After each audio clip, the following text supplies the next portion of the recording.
You're welcome back. This is Newsfile. It is your most authoritative news analysis platform.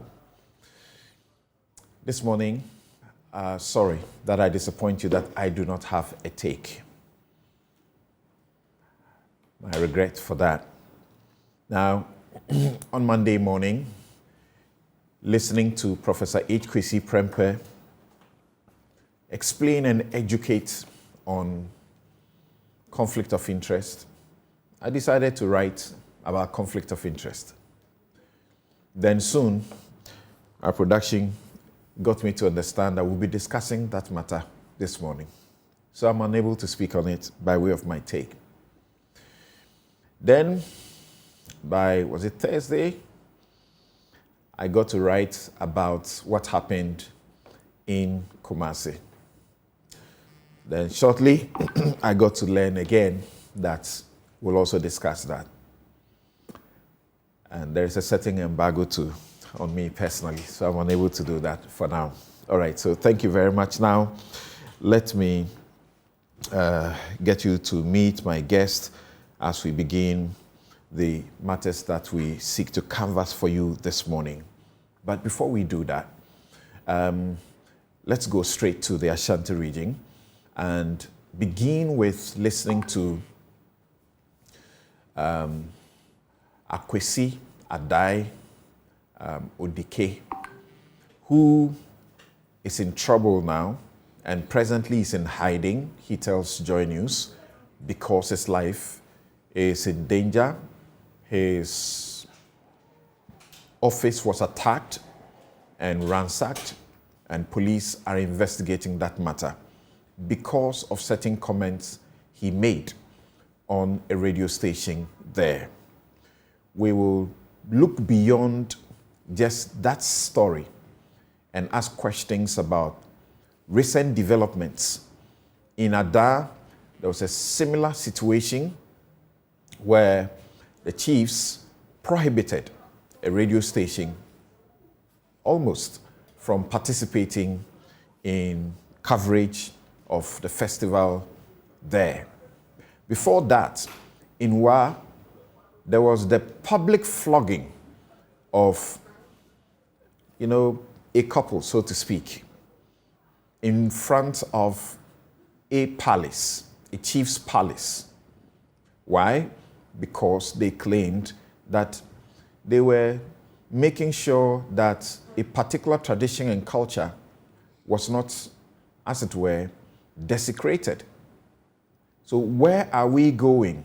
Where will we see the next group of chiefs or traditional leaders begin to sort of give out sanctions in the face of national laws that are against the conduct? Let's listen to Odike and then we will return.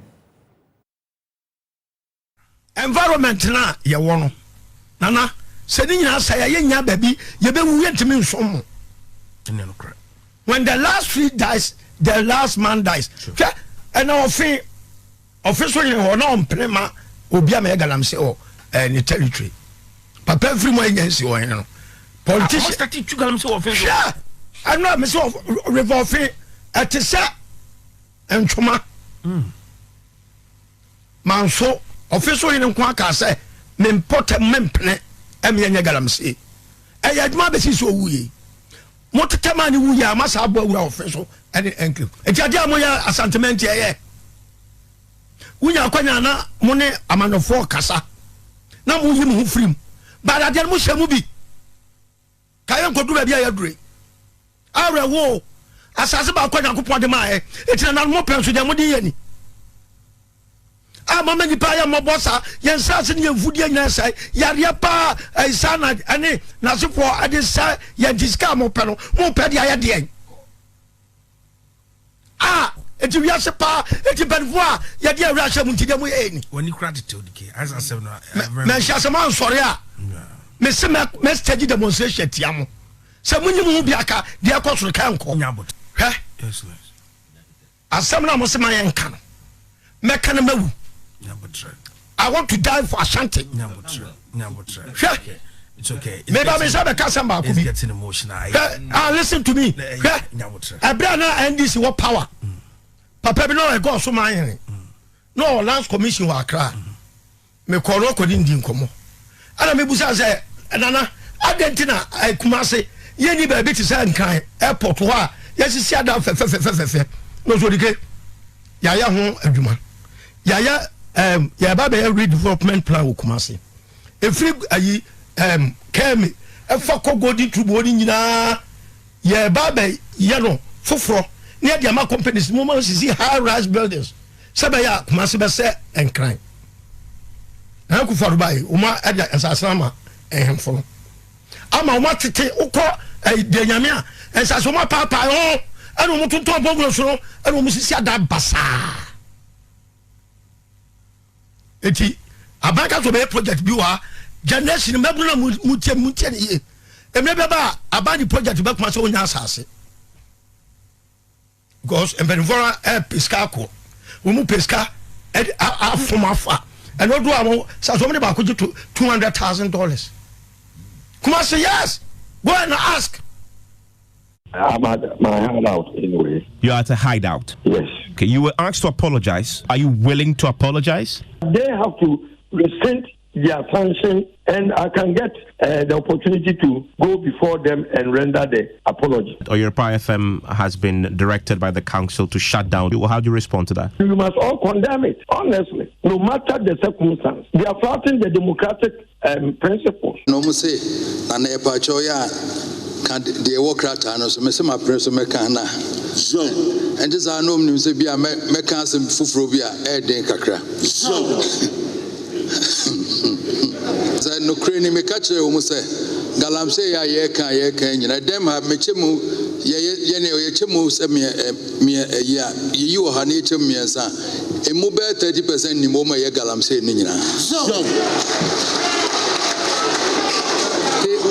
ya nka no kre no a ye be dada ye ho ye be ye conference ya be ha DCs as chairpersons of district security council should be held directly responsible for situations of illegal mining within their respective districts.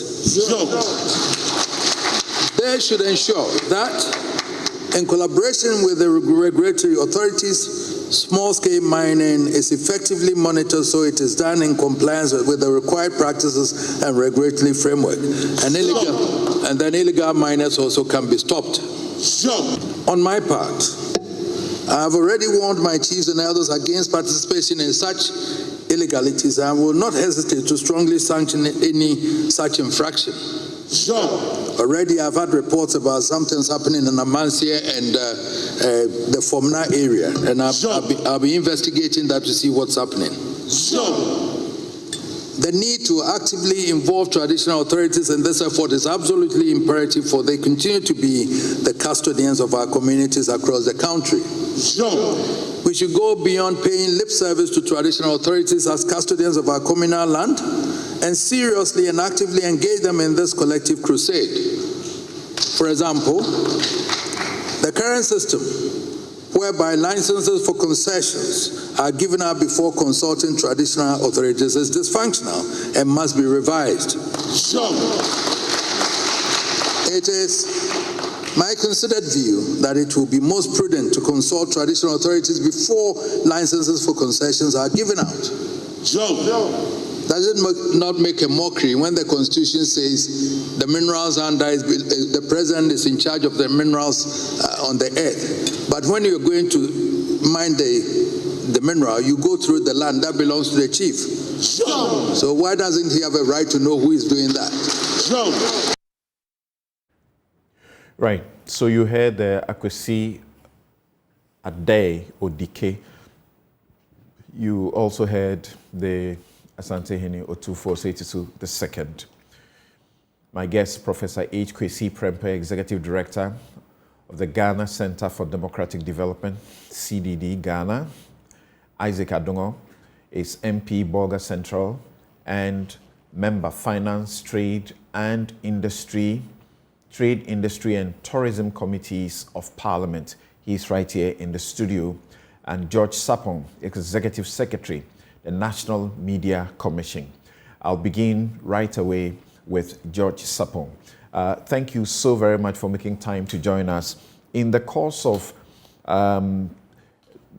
in a couple of months now, the NMC is being blamed by many for inertia, lack of proactivity in ensuring that certain things are done to avoid the media, as it were, suffering unlawful conduct on the part of traditional authority.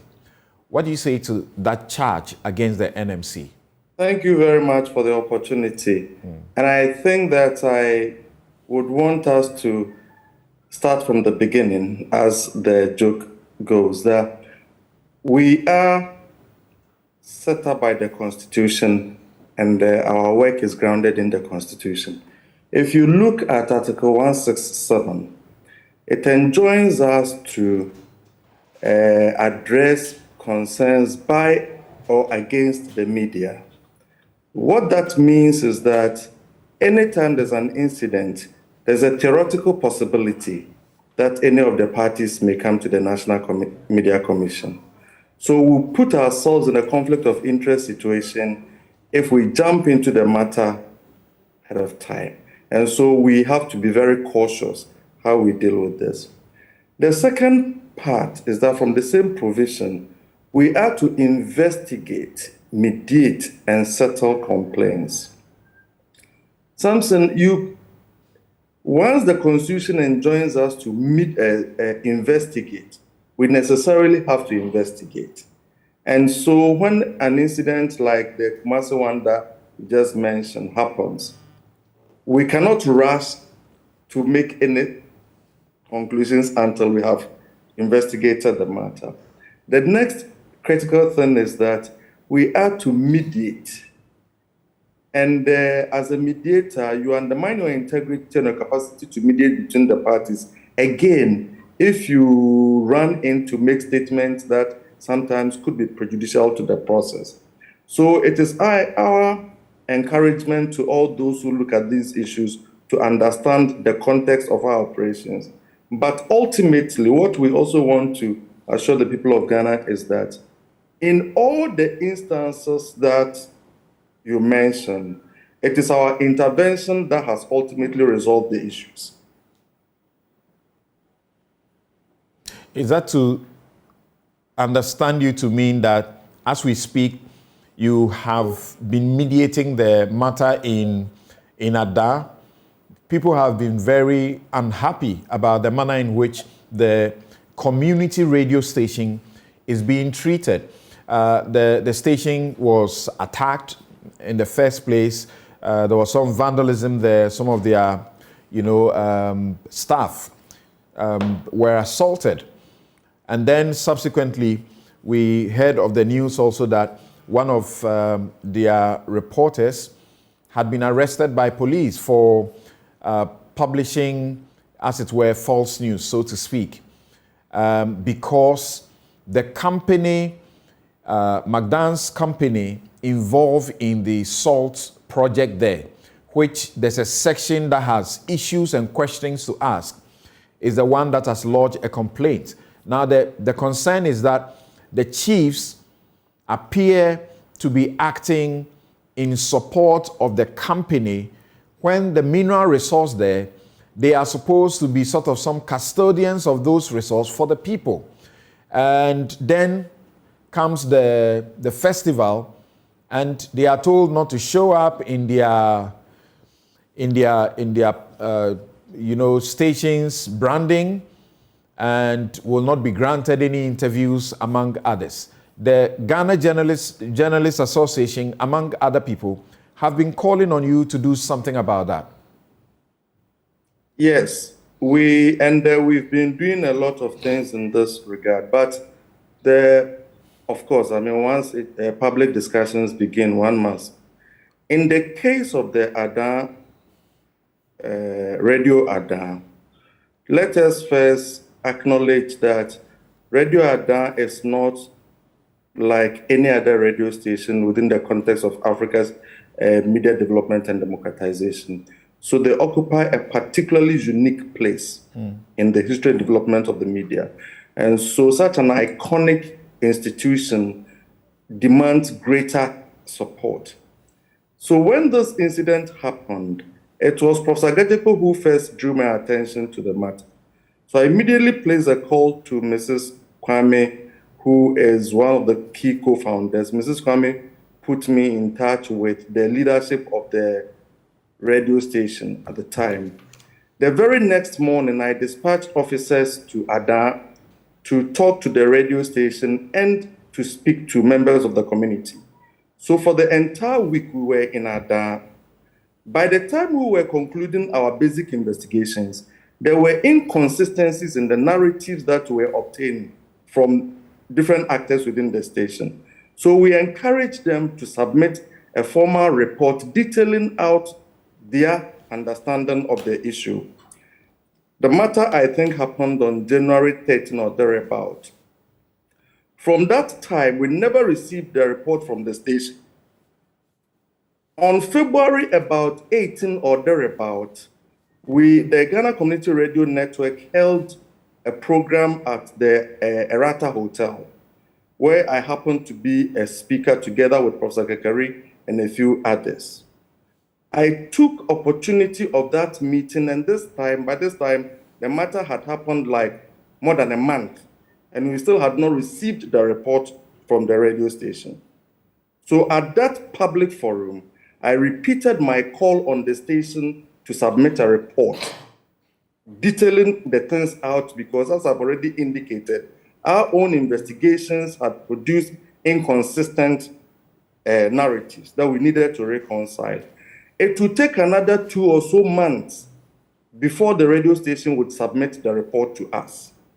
So if you see a long delay in that process, from our side, we think that we did everything that was necessary to have had a very quick and effectual resolution of the matter.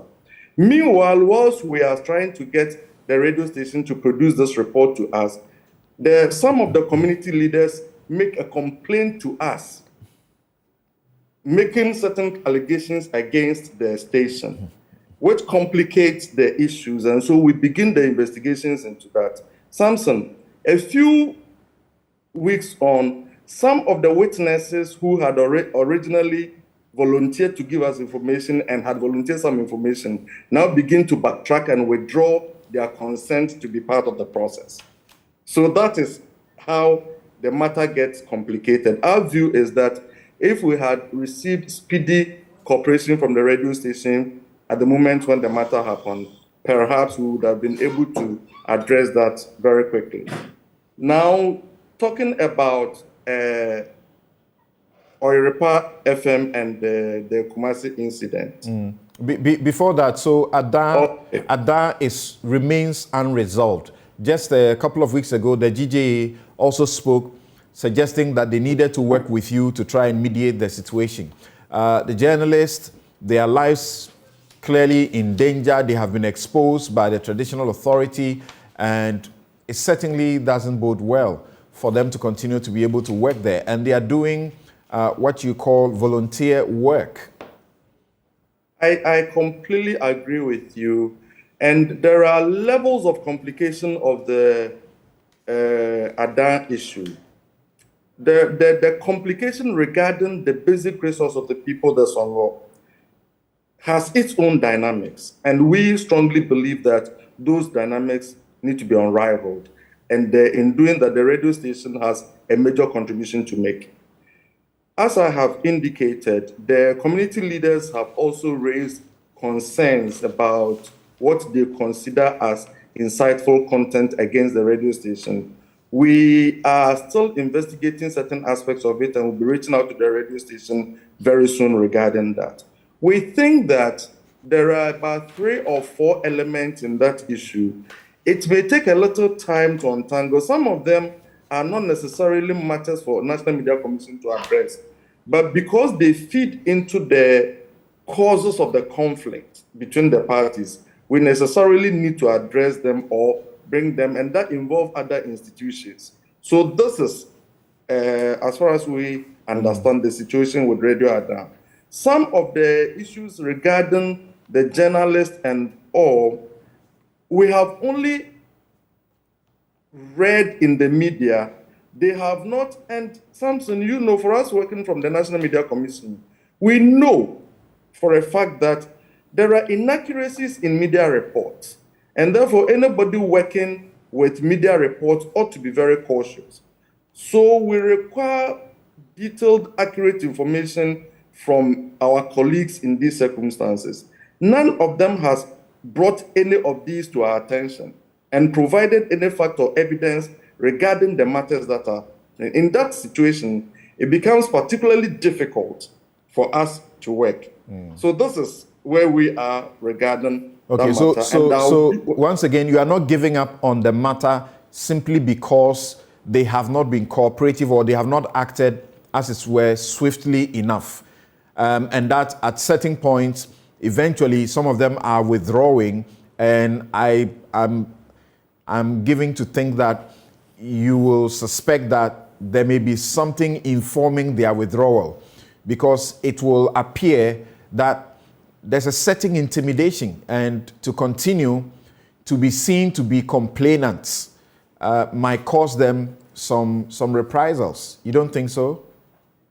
I would be very cautious. And of course, I mean, for you as a lawyer and a human rights person, you're entitled to those considered speculations. But for us as regulators and mediators in the matter, you would agree that we need to exercise greater caution in how we look at those issues. We strongly believe that ultimately we will deal with all the issues. But our key objective in dealing with it is, in addition to addressing the substantive issues between the parties, we also are interested, as enjoined by the Constitution, to mediate and settle the issues, which then guarantee both parties the opportunity to work together going forward. Because both parties have a critical role to play in the development of the Adan community. They've lived together all this while, they've worked together all this while, they've benefited from each other's support. We believe that their continued working together is in the interest of the Adan community and perhaps the whole of the nation. And we have a responsibility to make sure that that is done. I needed to speak to you for quite a bit to appreciate certain things before I bring in my guests to also share their views on these matters. But it's not only in Adan. We have heard elsewhere, I think in the Nzima area and elsewhere, about how traditional authority has come into, direct conflict with, journalists and operators of media.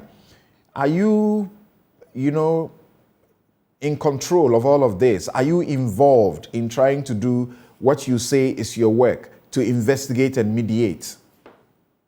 Yes. In all of these instances, we are directly involved. So, in Zima, for example, I was there together with my deputy and a couple of our officers. We've spent some time dealing with it. We are happy that our mediation has succeeded in not blowing the matter up, and that is why most people would not know.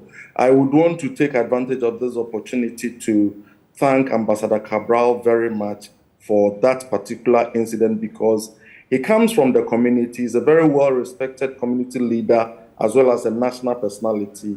He led our efforts in that community in meeting the chiefs and people and the owners of the radio stations. I would want to thank Awulai Atibukuso, the paramount chief of Axim, for his cooperation in the matter. I would want to thank Mr. Afeku and the family, who were also the people on the other side. But there were also a number of key religious leaders in the community who were working actively on the matter. And I would want to take opportunity of this moment also to thank all of them. Post the resolution of that matter, a few other issues have come up that all of us are still involved in helping them to address. So it's been a long-running intervention in the Axim and Newsfile FM matter. It is precisely because of the effective mediation and settlement that this matter has not become an issue of a national crisis. And in most cases, this is how we approach our issues. unless it is particularly necessary that a certain public communication will assist in the mediation in the settlement. We offer the parties an opportunity to work together to bring peace to the community, rather than sometimes processes that may sensationalize and escalate the problem. About how many of such, similar situations have you been involved in trying to get a redress? At least in this year alone, we would have been handling about 10. 10 of them. And there are 2 outstanding, 1 emerging, and I think that it is only fair to even bring this up. As I speak to you, in Adidome, there is a major issue between the La Radio and the leadership of the community. Again, let me congratulate the chiefs and also to a certain extent show appreciation to the radio station that whilst the tensions exist, both parties are conducting themselves in a manner that has not exploded the issue. But any mishandling of the issues at this stage could explode it. So until this discussion that requires that we share some information with people, again, it is not something that we would have ordinarily put into the public domain. I want to single out Honorable Gideon Kwaku, former Deputy Minister for Communications, for his support in keeping the community peace at this level, and to assure all of them that we are not relenting on this issue. We work with all of them to bring peace to the community. Right. Now to Oyerepa in Kumasi, and I think it is only fair that I don't put you in a conflict situation, because I should agree with you that because potentially you may be mediating the matter, we should not be expecting you to pass judgments. But the question now to ask is, where are you in this matter? Yes, so thank you very much, Samson. I can confirm to you that immediately the story broke, we've been in contact with Manshia Palace, the Kumasi Traditional Council. We are in touch with the radio station. We are, as far as we are concerned, we've made considerable progress in addressing this matter. At this stage, the one thing that I would want to share is that whilst everybody's discussion relates to a snap of a video that's available in the public domain, the matters at stake are much deeper than what is being discussed. And we would, without giving too much detail, want to indicate that the National Media Commission has had cause in the last 2 or so months to write to caution Oyerepa, independent of the issues with Manshia. Our caution had nothing to do with the Manshia Palace issues. So there are real issues behind this there's a long history of engagement between Manshia Palace and Oyerepa FM outside the video that everybody is talking about. And that should help to contextualize the particular incident. But I also want to put into the public domain through your medium that both parties' understanding of what transpired at Manshia Palace is markedly different from public understanding and public discussion of what the issue is about. But ultimately, we are happy that both sides are cooperating with us, and we hope that within the shortest possible time, we will have a resolution of the matter. I, in my preparation for this show, have come to understand that this may be the 3rd or 4th time that they are making appearance before the chiefs. But when you look at the issue, this particular issue, and as you say, you are involved and you are hopeful of a certain resolution, you should be able to tell the traditional authority that their demand is at least unconstitutional, and that they should suspend that demand and allow them to operate whilst you go on and have a discussion. You are not able to do that? I will take up your original offer of protecting me from getting into a conflict of interest situation and prejudicing the mediation process that is going on. Judges gave injunctions, and that doesn't put them in a conflict of interest situation to deal with a substantive matter. And you are a senior lawyer, so I suppose you understand that. But they would have heard the application fully and the merits of the arguments, and then at the end of it, they would pronounce upon that. We are within the process of hearing the parties on the matter. I really believe that at the end of the process, even if you don't hear us, you will see the effect of our mediation. And we really want to encourage all of us. But even before I end, I want to indicate that public interest in this matter is positive in the sense that all of us care about the state of our democracy, the role of the media, the meaning of media independence, the dynamics between media free expression and culture. It's engendered some kind of debate that, as far as we are concerned, is helpful, even if to our own selves in understanding how we should approach these issues going forward. Okay. Let me go to Professor H.K.C. Prempeh. Thank you so very much for making time to join us this morning, Prof. And Prof, what do you, first of all, say about the NMC's posture or posturing as regards these matters? And do you see that there is some trend in which traditional authority is beginning to supplant the Constitution and other, as it were, lawful due processes that have to go on? Because you have dealt with, he's spoken about 10 of such situations. Thank you very much, Samson, and good morning. I am glad actually to hear my friend George talk about the various behind-the-scenes interventions that his commission has been making in these various conflict situations. He happened to have been in my office yesterday. He didn't share any of this stuff with me. I didn't even know he was going to show up here this morning. Okay. But so I'm very happy to hear that the commission has been involved in these matters. Because the commission doesn't appear to be in the public eye a lot, I think we make many assumptions about what they're doing. Sometimes we think they are actually missing in action. No, we don't hear about them at all. So it's quite, for me, it's quite heartening to know now that they are actually being quite actively involved. And from everything that George has said, it's clear that he has his hands, his pulse on these matters. So I think it's fine. I don't have a problem with their posture.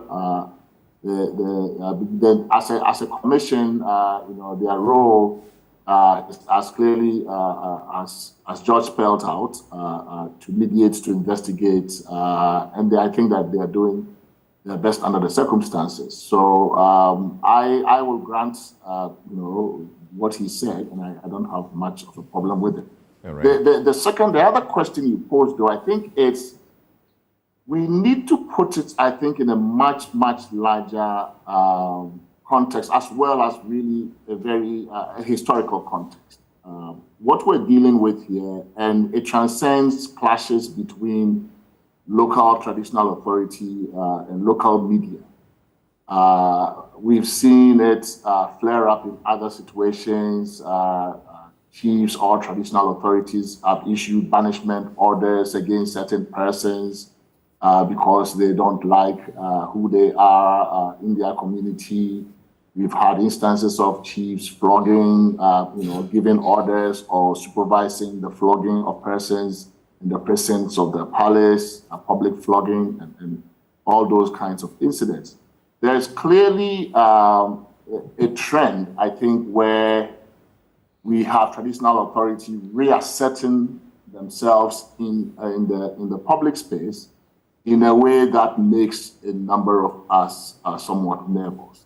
But I think it's important to put this in a proper historical context, that we continue to wrestle with this question of how to contain traditional authority within our modern Republican democratic constitutional framework.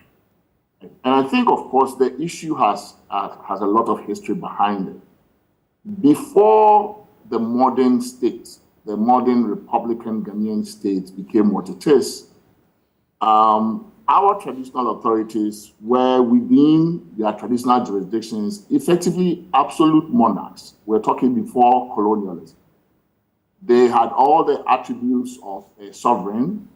They had legislative powers, they had executive powers, they had judicial powers, and the relationships between them and their communities were more of relationship between a sovereign and their subjects. Right? Colonialism put a dent in that, a stop in that in some respects.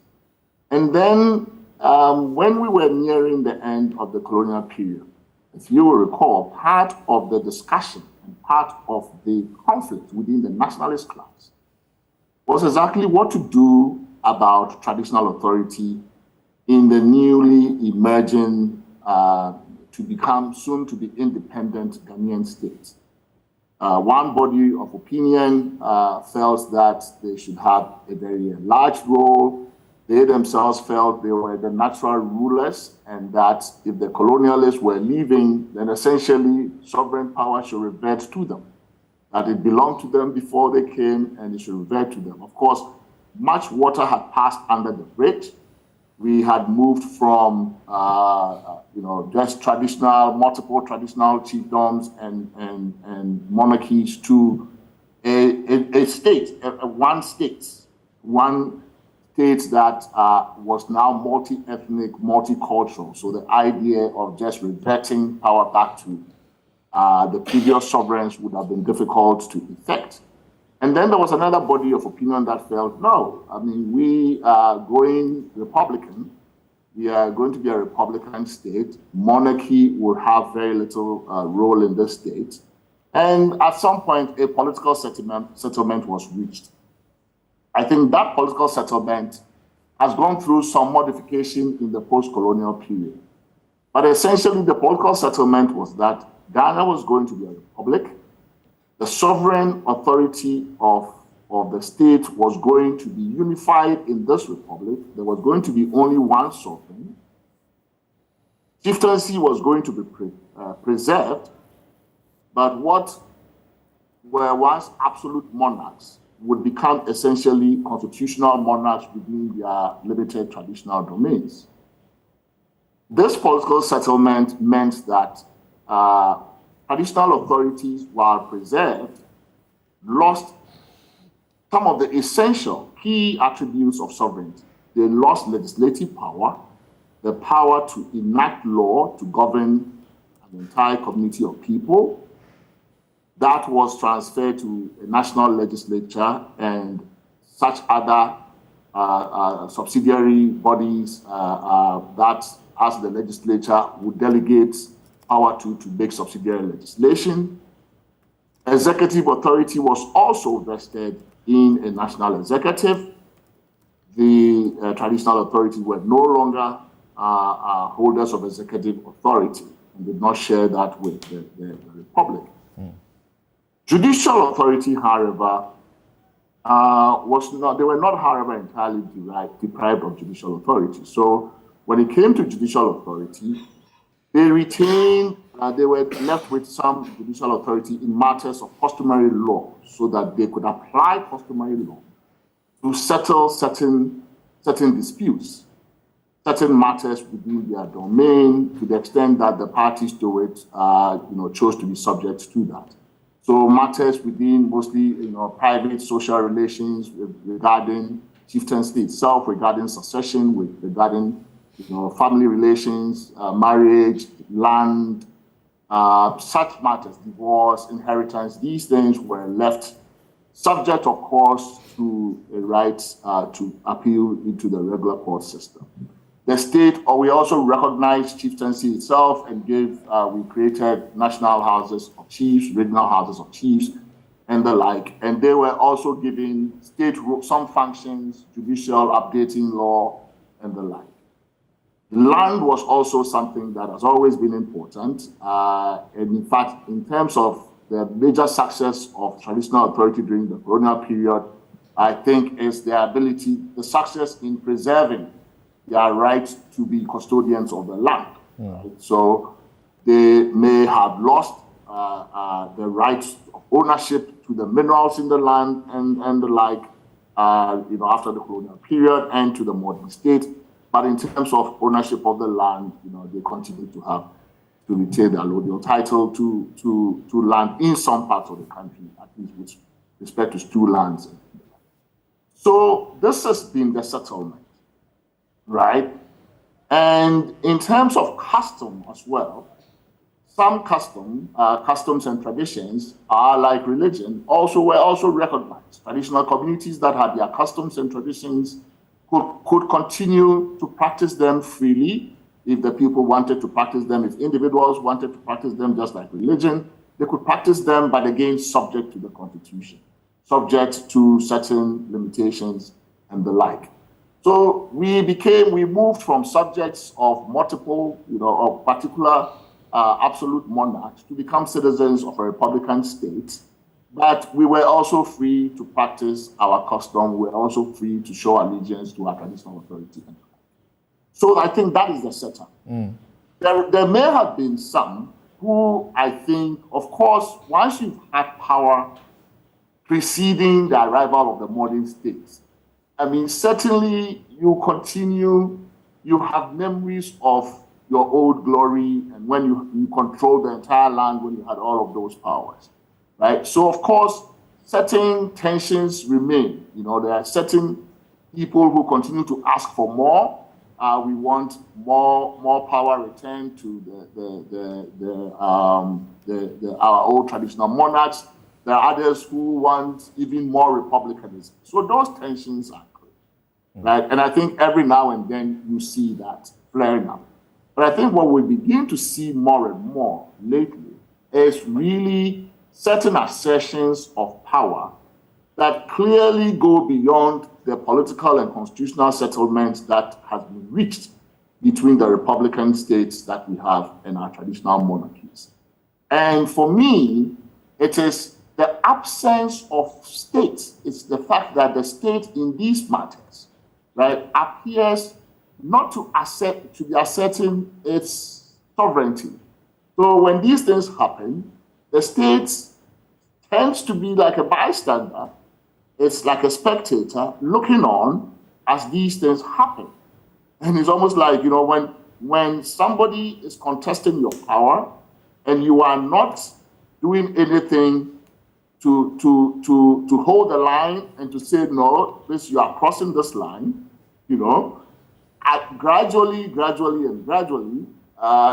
not like they will adversely possess it, but that's pretty much what it appears, that over time, as the state remains silent and says nothing about these accretions of authority that we are seeing from the traditional realm, from the local constitutional monarchs, which they are, then you will see that the line become very blurry. The line is shifting more and more in favor of traditional monarchies. And because they have community legitimacy, because they have social legitimacy locally with the people, when the state does nothing to draw the line, then you see that we are moving more and more towards, basically areas of contestation that should not be contested. And I think this is what has happened. What exactly? This is what has happened. What exactly do you say the state ought to do? You say if the state continue not to say anything, but absolutely. But there are situations where if chiefs are found or traditional authority is found to be breaching the Constitution or specific laws, then you use the law to deal with them. We have the Land Acts, for example, where multiple sale of land is a crime that could be punished with so many years, up to 15 years or more. We don't have any history of chiefs suffering it, but we know how ordinary members of society continue to suffer when they get engaged in these things. No, I mean, it's so I think the point I'm making is that when somebody is taking power that belongs to you as a sovereign, when they are beginning to, for example, impose or pronounce banishment orders. This is essentially a direct infringement on the right of a person or citizen to move freely within Ghana. Its constitution protects it, right? When a traditional authority asserts the old power, old sovereign pre-colonial power to banish people, and the state sits idle, right? The state power, one of the state's duties, fundamental duties of a state, is to protect and secure the rights of its citizens against third parties who may try to take it by force, right? That is why the police, if you feel threatened by somebody, the police can come to your aid. So when you're traditional authority exercising what is really pseudo criminal law powers, law enforcement powers, which they no longer have, right?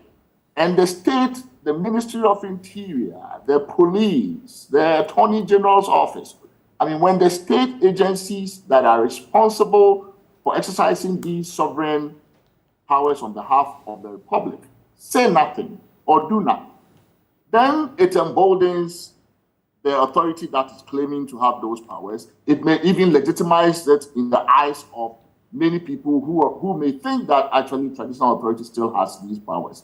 That's what I'm trying to suggest. As for the difficulty, clearly traditional authority is no mean power in our state. It is a substantial power, and they play a significant role at a subnational, local level and the like. So the difficulty that the political class might have in reining them in, say, when they even breach the law, I can understand. It's not a very easy power to contain politically. But what I am worried about is this almost abdication on the part of the state, just looking on as this is happening and doing nothing to say, no, this is not your realm. We will take this matter over and deal with it. This is not. Is it the case of the state, as in the way I see it now, as far as the executive branch of government is concerned, that gives credence to this your complaint because of their silence in publicly condemning or stating what the right rules may be as they are enjoined under the directive principles of state policy? Is it just that is your concern? And don't you think also that the individuals themselves who feel that their rights have been infringed, taking up the matters is also one way to go? For example, if you look at the Chieftaincy Act 2008, Section 63 says, among others, it is headed "Certain offenses in connection with chiefs," and it says a person who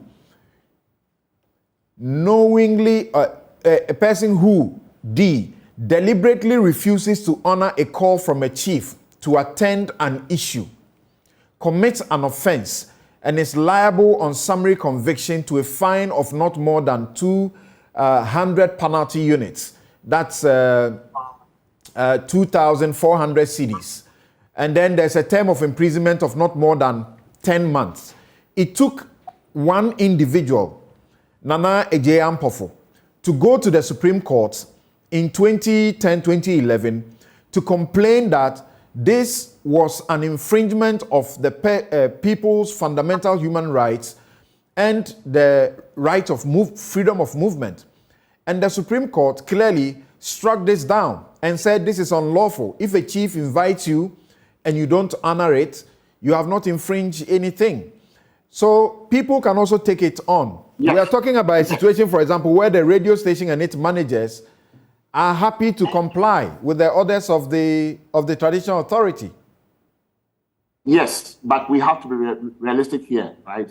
So let's say in this ODK case, right? So the traditional authority says you are banished from our territory. You can't come to your hometown in Ashanti, right? And then ODK says, oh, you have no right to do that. I'm going to defy you and come. And then some community members feeling obligated to show support for allegiance to their traditional authority mobilize and inflict harm on him, right? So I think what we have to be realistic when we're dealing with authority of this kind. Clearly, chiefly authority is powerful. It has considerable local legitimacy. There are many adherents of tradition who see it as sacred and who will do a lot of things in defense of that authority. So the expectation that a lone individual who now faces the might of this authority should, every lone individual should be able to stand up to them and say, oh yes, you said it, but the Constitution says otherwise, and therefore I'm going to walk into my house, you can't do anything. Or, I mean, it's not a realistic expectation, right? Yes, the court avenue is there, right? The judicial avenue is there to vindicate that kind of right. But it takes time also. But I think education is also there. The state authorities don't have to wait for everybody to go to court. Not everybody is even aware of their rights. Not everybody is even aware of the case you cited. Not everybody is even aware that you can actually challenge something like that. So if the state authorities themselves know, they can, as the NMC has done, right? So the NMC is a state commission that deals with a particular part of the job when it clashes with other people's interests. As George has educated us, in these matters, they have made certain interventions quietly. He's even mentioned that they made interventions with Menchia and the like, right? So some state authorities can enter this picture. The Ministry of Interior, we even have a Ministry of Chieftaincy, I understand. That's right. We have an Attorney General, a Ministry of Justice. All of these can weigh in privately and say, Nana, unfortunately, this one crosses the line. Can you call your people to order? This is not something that they have the power to do. There are ways in which you can do it without naming and shaming them publicly or making them lose face. But there are these kinds of interventions that the individual doesn't really have access to, and we shouldn't burden that individual with always go to court, right? When in fact there are very low-cost ways of resolving these things peacefully if the state were to intervene at the right time. So I think that the balance the Constitution has struck is fine. It may not be comfortable for some people. Some people may want a rebalancing of the division of labor between authority between the Republican unitary state we have and the traditional monarchies. That's fine. If you have that, you can make a proposal for constitutional reform. We can all discuss it. As a country, should we give more roles to chiefs? Should we give less? And in fact, somebody can make a case that, look, the states doesn't even have the capacity to reach the entire country. So maybe some small additional functions can be given if they are properly regulated. All of these things are there. If you believe this is what we should do, make a case for it, and let's debate it, and let's have a constitutional reform. But to actually arrogate to yourself, the power to basically overstep the constitutional limits because you have a considerable local support, I think really borders on abuse of power. And I think we should not encourage it. Right. So for me, this is really a bigger challenge that we must wrestle with. Not to forget also that the problems with the media are huge.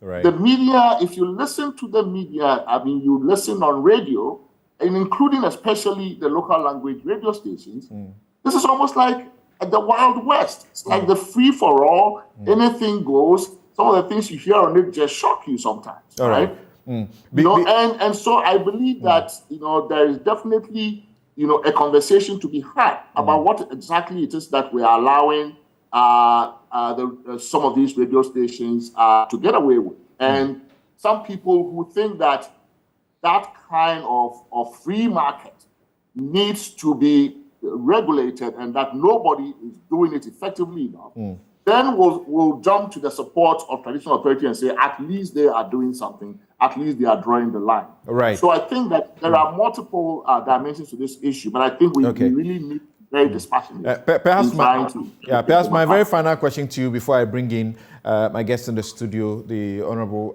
Isaac Adongo, to also say something briefly, comment briefly on this before we go to the matters of conflict of interest, the OSP's focus on the ports, among others. There are those who say that the expectation of the public, and I've read many people suggesting that it is the state as represented by the executive president, the president that people like your good self, Raymond Atuguba, and other scholars call an imperial president. It is the expectation you have of them, even though also imposed on them by the Constitution to do, you will not get it, because the way they treat,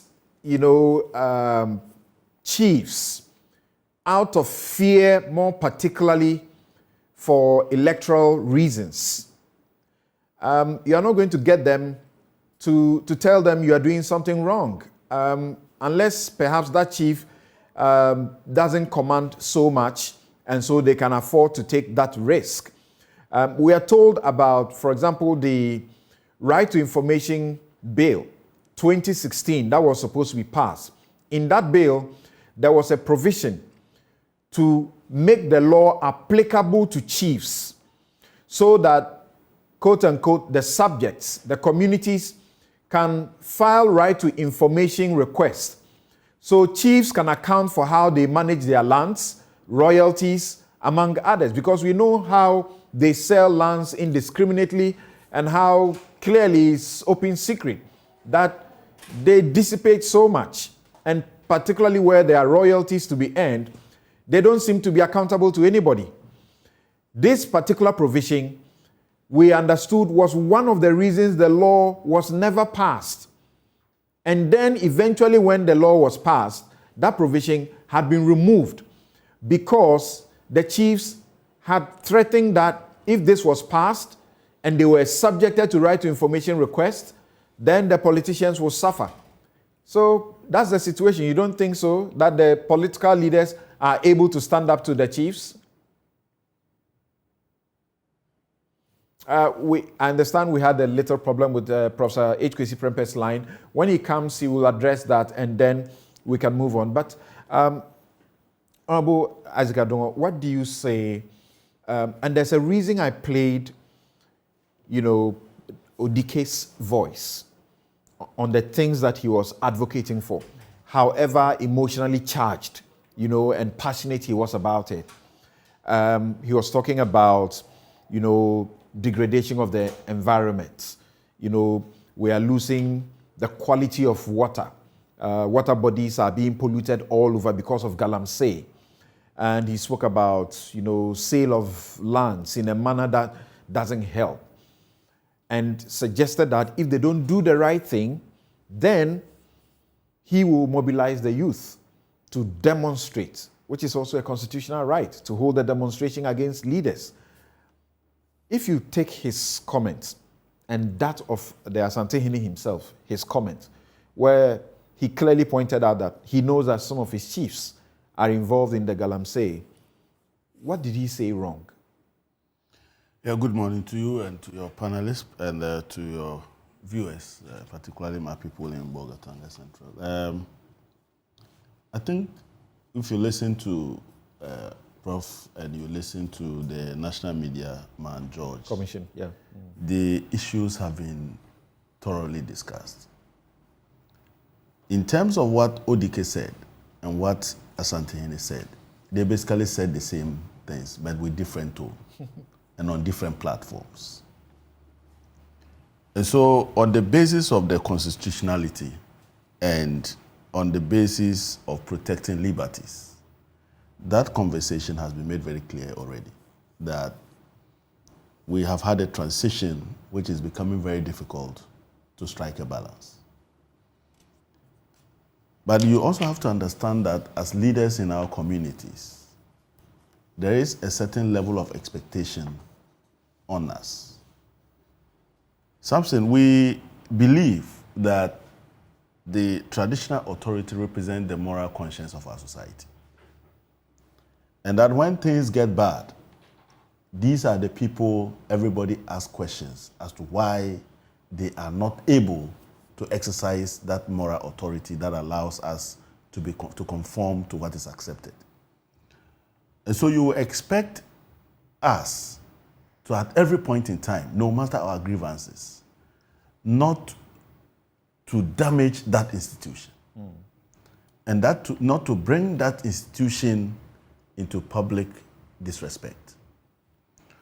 And so that is even more important when you are a leader, because as a leader, the society shouldn't see two leaders in conflict with each other. In that respect, I think that Odike is not an ordinary man. This is the person seeking to become the president of our republic. And I expect that there is a certain level of responsibility that he could exercise because he has access to these chiefs. Unless he demonstrates that all my efforts at getting the chiefs to understand these concerns have failed. But to the extent that you, one leader, saying that you mobilize the society against another leader who is more powerful and has more control and authority over the people, creates a certain sense of chaos. So to the extent that the chiefs don't have the right to say they have banished Odike, to say that the radio station should not work, our commentary should not push us to be so emotional as to destroy one of the most important pillars of our society, which is the chieftaincy. And I like the view that the sovereignty of the state is from the people, but it rests with the system that we have created through our constitution. And that system must work. So we expect those who exercise that sovereignty to be very quick at being those that ensure that we walk the path towards the realization of the full benefits and intents of the Constitution, whilst at the same time preserving this key institution that we have put together within our communities in order to preserve the moral, cultural, and traditional concerns of our people. Do you agree that these, things that the government, through particularly the presidency, the attorney general, as he mentions, should be done privately, in a situation where you are seeing more and more chiefs getting into conflict with their people in a manner that is not sanctioned by the supreme law of the land, which is the Constitution? You are getting into situations where the other chiefs come to feel that if this chief is allowed to do this, there are chiefs who have suggested that a chief is allowed to, with the support of the state, impose a curfew on a whole, jurisdiction. And they are referring to Kumasi, for example. And guard chiefs want to do something and you don't want that to be properly observed. And you come and point us to the Constitution. You're joking, we'll not allow that.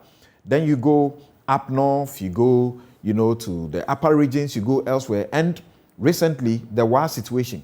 Somebody actually in the Attorney General's department, we understood, a prosecutor, sought to defend the public flogging of those two, guys.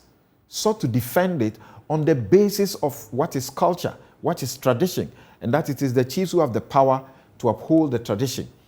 And when the person is being criticized, he says, if this has happened in Ashanti or somewhere, will you come and attempt to even say you are coming to arrest the chief? You are looking for the chief to arrest? You even dare. So the fear is that it will spread, and then there will now be pockets of chiefs trying to assert a certain role to punish, to compel and to punish, and that will go against their own people.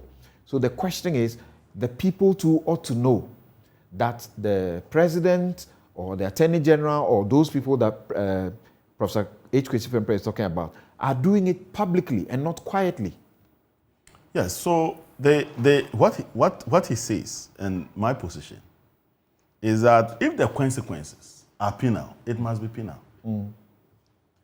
But it doesn't take public utterances to demonstrate that you are cracking the whip.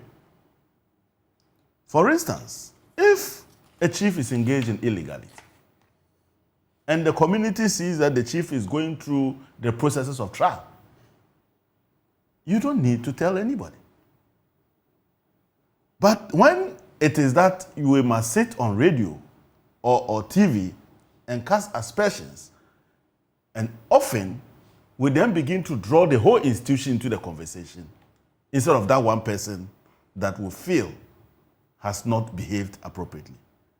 And then that creates a difficulty. Of course, if the people feel that a particular chief or a particular authority is being treated different from the rest, that is problematic. That is very problematic. Because then, and you know that is going on in this country, and so- there are so people who are very unhappy about I it. agree with you, but that is problematic because then we are not looking at the problem of the illegality, but we are looking at who is involved. Now, if that is the case, my village may be as small as you think, but my respect for my chief is unparalleled. That's right. And so if I see you trying to demean my chief because you think that my chief is from some small community, of course you face a resistance because we will demonstrate that he's with us and we are with him. So I am saying that now that eventually leads to question marks as to whether the chieftaincy institution is even serving our purpose. And I say yes, but it must be done in a way that we take away illegality from the institution. We have, in our political class, people get away with murder because of politics. Okay? People get away with all manner of things because they believe they can place a call to somebody and the legal officer or the law officer cannot work. That is the level of decadence. And so this is raising very critical questions. And he said, it is not a matter of saying, I disagree. If you decide that tomorrow you'll be on air, there are other people who think the same way as you think the chief who is wrong. Okay. And will take the law into their own hands. We will address it later, but there may be fatalities. All right. And so on that basis, the state has to, if the person would still go ahead, then the state must protect that person's liberties and make sure that provision is made in order to enforce that. Now the difficulty is, in the political system, are you now protecting a radio station or you are with chiefs? And that is where the problem comes from. Then we allow this to fester. But I am happy that the NMC is doing a lot of work behind the scenes. And it's not in the public eye and not taking part in these all conversations, but attempting to provide a resolution. And I believe that the Attorney General's Department and the Minister of Chieftaincy ought to have a deliberate program of engaging our chiefs and educating our chiefs and sensitizing them. Because every now and then, new chiefs come on board. And our chieftaincy institution doesn't have clear guidelines on who becomes a chief, other than a succession built on whether by birth or by ethnicity or by clan. And so it is possible for anybody at all within that qualification to be a chief without necessarily knowing some of the pitfalls of becoming a chief. And we need to consciously bring them up to speed with some of the things that we expect from them. Yeah, so the difficulty, as you can understand, is that the Supreme Court says that the chiefs don't have that power to compel and to punish. So actually in the Chieftaincy Act in 2008, they provided some protection for the chiefs. And they said that if you act in an insulting manner towards a chief, either by your conduct or by your word, you are committing a criminal offense. How is a criminal offense punished? Is it the person that you have committed the offense against who calls you and begins to whip you, who slaughters a ram and declares you banished? The law says they do not have power to punish. So if that is allowed in a section of our community or our country, can you imagine what that will mean, the potential of what that will mean if other places also begin to assert that this is also their tradition, even though the law is against it? Maybe 2 minutes each concluding comment from Professor H. Kwesi Prempeh and George Sapong, and then we draw the curtain on this matter. Yes, so what I do you was say? just going to say that it comes back to the state, because who wields criminal authority? It is the state. That's right. An individual cannot just go to court on account of criminality. So it is about what Prof said, that the state asserting its authority will go a long way to eradicate some of these. All right, thanks. Prof, if we can hear you, just 2 minutes concluding comments, and then Mr. Josh Sapong as well. Please unmute your mic. Yeah, I think I share the number of the views also expressed by the Honourable Member of Parliament, and even to your own question about whether or not we should do this publicly and privately. Obviously, if a traditional authority or a chief falls afoul of the law in a way, say the criminal law, for example, in a way that calls for prosecution, you can't do that privately, right? I mean, so definitely. Chiefs have been known to be prosecuted in this country. It's not as if they have immunity in the Constitution from public prosecution. So we've known to prosecute them.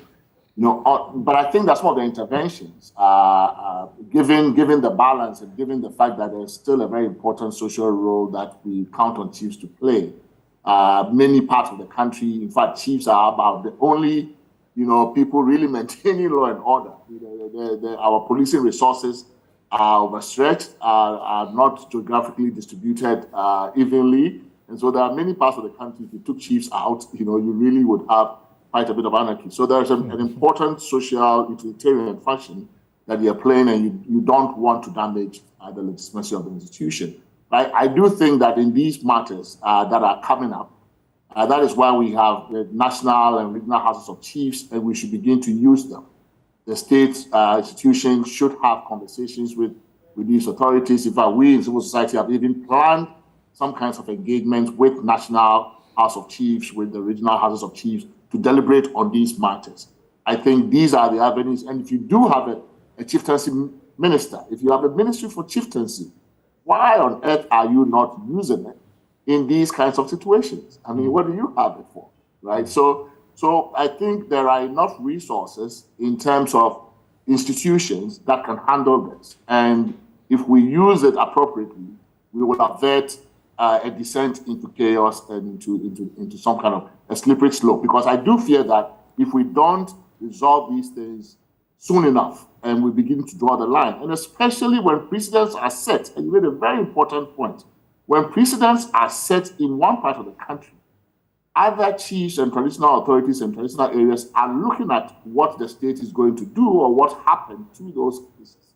And if they see nothing happen, then they will feel also equally emboldened to do it in their parts of the country. And we know we are migratory people, we move around, we settle in other people's traditional areas and the like, and we live our lives there. So you don't want a situation where all of us are subject to all kinds of petty tyrannies and local despotisms everywhere we go, because some chief did it here, government said nothing, and so you can do it I'll do it in my part, and your people will also suffer the same consequence in my part. So we need to resolve this very quickly. I think the kind of application I'm seeing on the part of the state is really, for me, that is the most worrisome part. The state needs to step in and say, no, this is the balance, and we are going to respect the law. All right. Thank you very much. Mr. Josh Sapong. Thank you very much, Samson.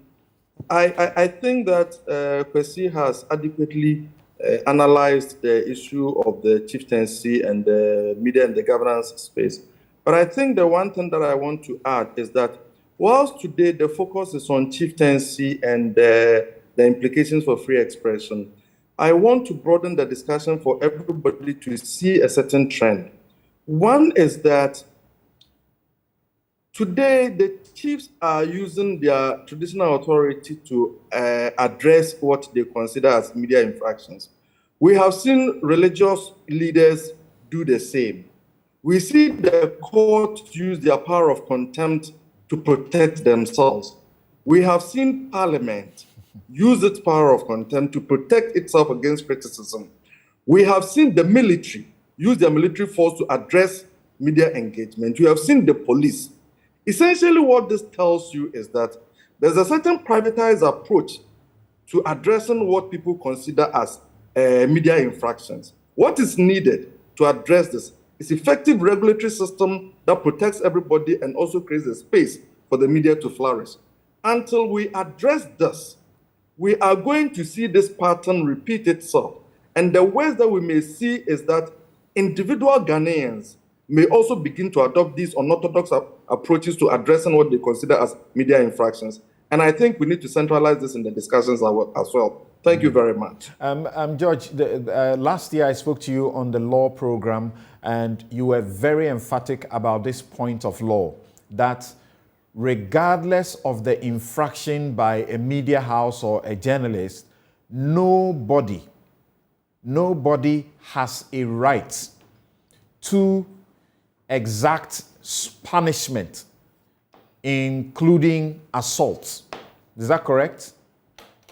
Yes, the point, and I'm happy you bring it up, that we need to repeat is that there are, as inadequate as it would look, there are processes for addressing media infractions or perceived media infractions, and that criminal attempt on media does not produce better journalism. It is important that all of us understand this. All right. Thank you so very much. Mr. George Sapong is the Executive Secretary of the National Media Commission. And as you heard him, they have been involved in seeking to investigate and mediate some of these growing situations. And they have been dealing with about 10 of them. They have 2 outstanding and an emerging one as well. You have also been listening to Professor H. Kwesi Prempeh, Executive Director of the Ghana Center for Democratic Development, CDD Ghana, who brought us, took us way back to the commencement of what we now call a constitutional, democracy or republic, and how they seem to have come to a certain, agreement where the chiefs would belong, and that whatever has to be done, it is subject to the Constitution. And then you've been listening also to Isaac Adongo, who is MP, Bolgatanga Central, and member Finance, Trade, Industry, and Tourism Committees of Parliament. He believes that we need the chieftaincy institution.